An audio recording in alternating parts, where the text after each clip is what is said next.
जय गुरुदेव, जय सतवंत सिद्धाई। आज की मेरे वीडियो बनाने का जो मुख्य उद्देश्य है, रीजन है, मैं पिछले 3 या 4 वर्षों से मेरे सदगुरु स्वामी सुरेंद्र जी की देख रेख में रही क्रिया योग कर रहा हूँ।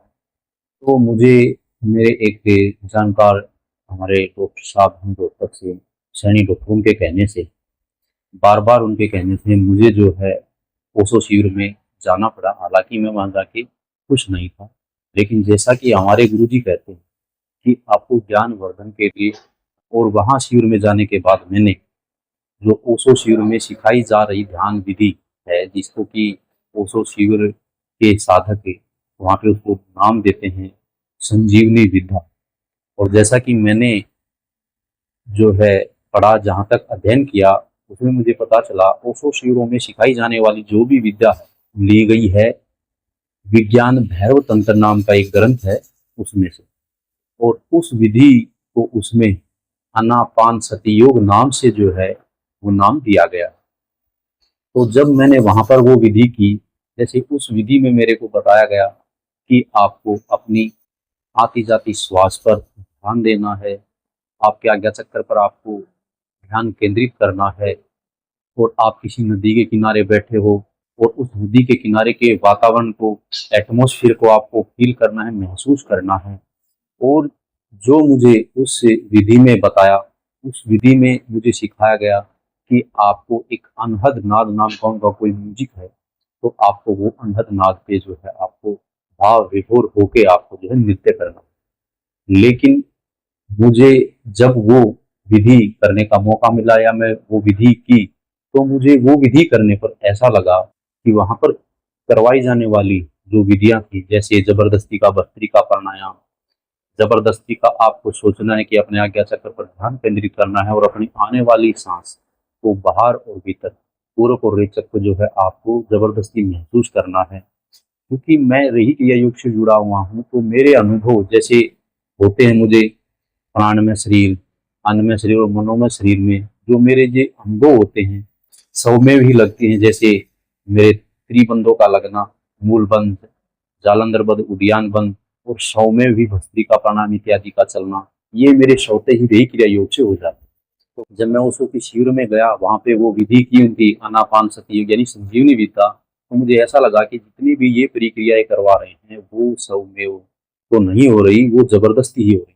वो प्रारंभिक के साधकों के लिए अच्छा है, उनकी उन्नति के लिए अच्छा है। मैं यहाँ पर कोई कंपैरिजन या किसी वैषम्य की भावना से ये वीडियो नहीं बना रहा हूँ। ये मैं अपना पर्सनल जो मेरा अनुभव है, व्यक्तिगत मेरा जो अनुभव है, और मेरे साथ जो जुड़े हुए हमारी क्लास के अन्य साधक हैं, उनके भी अनुभव को मैंने वीडियो में आगे जो है ऐड किया है। आप उसको भी देखें, सुने और ज्ञानात्मक जो है अपना वर्धन करें। और खासकर से ये वीडियो बनाने का उद्देश्य हमारा है कि जो रही क्रिया योग से जुड़े हुए साधक हैं, हमारे स्वामी चंद्र जी की देख रेख में जो भी रही क्रिया योग कर रहे हैं, वो जो इस रही क्रिया योग को छोड़ करके अन्य अन्य विधियों पर जाते हैं, और जो लोग आपको क्लेम करते हैं कि आपकी मैं 5 मिनट में कुंडलिनी शक्ति जागृत कर दूंगा, 1 हफ्ते में, 1 महीने में या 10 दिन में, तो ये बिल्कुल सरासर झूठ है।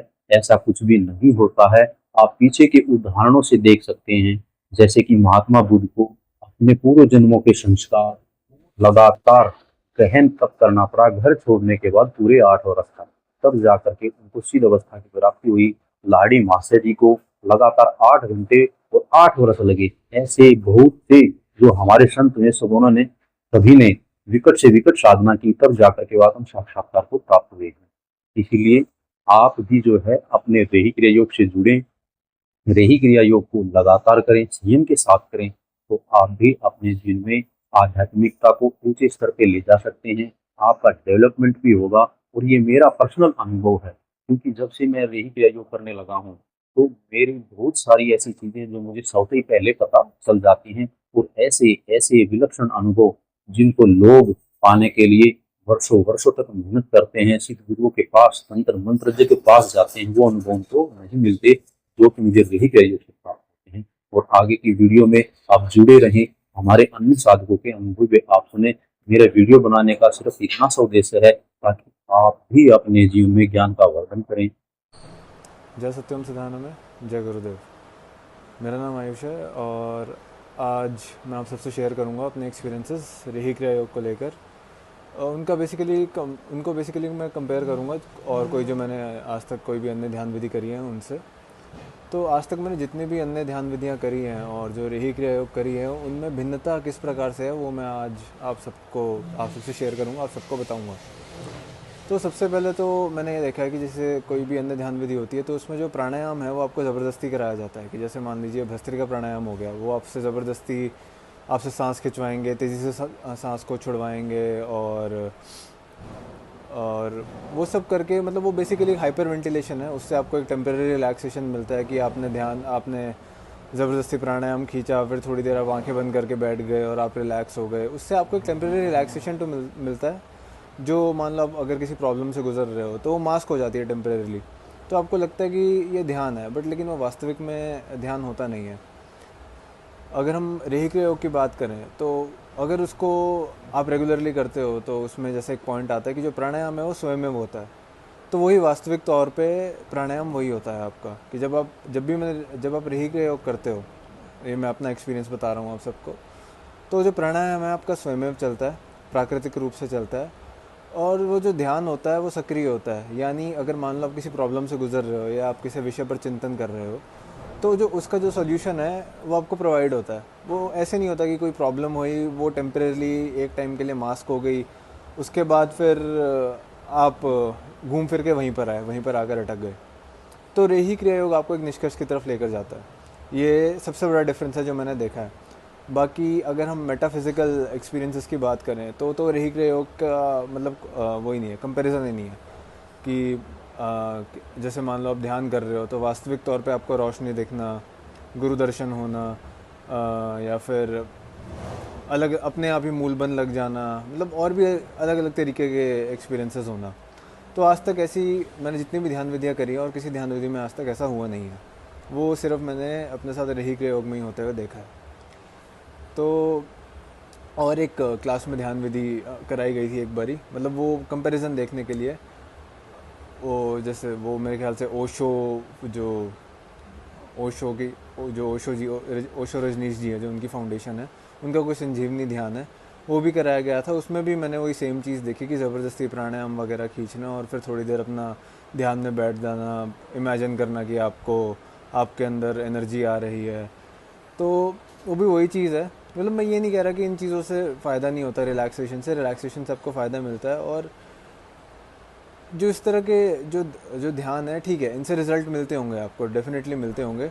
बट लेकिन मैं ऑनेस्टली बताऊंगा, जिस स्पीड से, मतलब जिस गति से रेही क्रिया योग ने मेरे ध्यान का लेवल बढ़ाया है वो आज तक किसी भी ध्यान विधि ने नहीं बढ़ाया।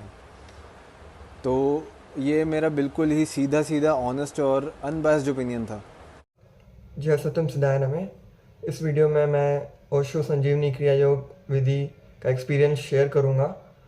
रेही क्रिया योग मेडिटेशन क्लासेस से जुड़े हुए हम भक्त वीकली डिस्कशन क्लास करते हैं। उसमें हमने एक एक्सपीरियंस के लिए, एक डिफरेंस के लिए हमने ये मेडिटेशन किया ताकि हमको पता चले कि अन्य विधियों में और गुरुजी द्वारा रेही क्रिया योग विधि में क्या अंतर है। तो इस क्रिया योग विधि में हमने 3 चीज़ें की। सबसे पहले हमने तेज तेज सांस लिया और छोड़ा। दूसरा, फिर हमने धीरे धीरे सांस लेते हुए हम साउंड के साथ सांस छोड़ी। फिर तीसरा, हमने अपने सांस पर ध्यान किया। इसमें क्या हुआ कि सबसे पहले जो हम तेज सांस ले रहे थे और छोड़ रहे थे, वो एक तरीके की भस्त्रिका हो गई, जिसमें हमारा एक टेम्पररी बॉडी में ऑक्सीजन कैपेसिटी बढ़ गया, जो स्वास्थ्यवर्धक होता है। फिर हमने जो धीरे धीरे सांस लिया और छोड़ा, उसमें हम थोड़ा रिलैक्स हो गए। फिर अपने सांस पर ध्यान देने से एक माइंड रिलैक्स हो गया, थॉट्स रिलैक्स हो गए। तो इसमें क्या था कि हमारा मेन जो फोकस था वो ज़बरदस्ती की भस्त्रिका लगाने में और अपने सांस पे ध्यान देने से सिर्फ हमारा माइंड शांत हुआ। अब जब हम रेही क्रिया की ओर देखते हैं तो इसमें हम अपने मन का उपयोग करते हुए अपने शरीर के हर एक अंग को अंदर से महसूस करते हुए और मंत्र का उपयोग करते हुए हम ध्यान करते हैं, जिसमें हमारा जो मन है वो अंतर्मुखी से, और आगे चल के जब हमारा ध्यान और डीप होते जाता है तब हमारा स्थूल शरीर का शुद्धिकरण होते हुए हम अपने सूक्ष्म शरीर में उतरते हैं, और इससे हमारा कुंभक भी स्वतः लगने लगता है, जिसमें हमको फोर्सफुली सांस रोक रहे हैं ऐसा फील नहीं होता, हमें कोई घुटन फील नहीं होती। और कुंभक के साथ हमारे बंध, मूल बंध, उड़ियान बंध, जालंधर बंध, ये सारे बंध भी स्वतः लगने लगते हैं। तो इसी प्रकार जब हम और ध्यान करते जाते हैं तो हमारा ओवरऑल स्पिरिचुअल डेवलपमेंट होता रहता है। और आखिर में मैं बस यही कहना चाहूँगा कि रेकी क्रिया योग एक कंप्लीट मेडिटेशन है जिससे हमारा ओवरऑल डेवलपमेंट होता है। और जब आप खुद से करके देखेंगे तो जानेंगे कि कैसे ये एक कंप्लीट मेडिटेशन है और कैसे ये बाकी विधियों से अलग है। तो इसी के साथ जय सत्यम सदानंद।